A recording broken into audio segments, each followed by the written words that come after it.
Lee, qui a récemment fait la une des journaux en exigeant que le Vatican révèle sa prétendue connaissance des ovnis, affirme désormais que les anciens documents conservés dans les archives du Vatican pourraient briser les fondements du christianisme. Il pense que ces secrets sont si puissants qu'ils pourraient être liés à la mort mystérieuse du banquier du Vatican Roberto Calvi, dont le corps a été retrouvé pendu sous le pont Blackfriars de Londres en 1982.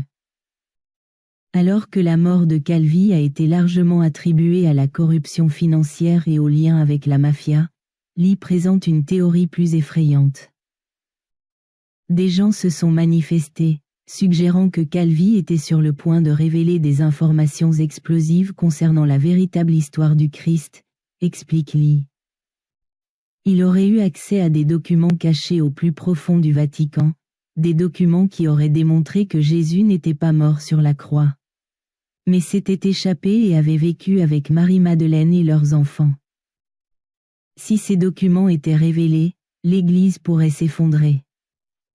Ces thèmes constituent le cœur du nouveau film provocateur de Lee, The Last Grail Hunter, qui met en vedette le vétéran d'EastEnders John Altman, dans le rôle du chercheur de vérité non conformiste Johnny Calvi, un personnage inspiré de Roberto Calvi.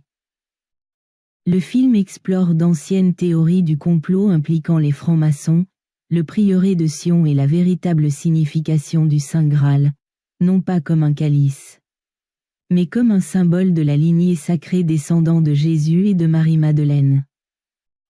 Le Da Vinci Code a fait rire, explique Lee, mais nombre de ces concepts s'appuient sur des théories anciennes, étayées par des codes cachés dans l'art, notamment dans les œuvres de Léonard de Vinci.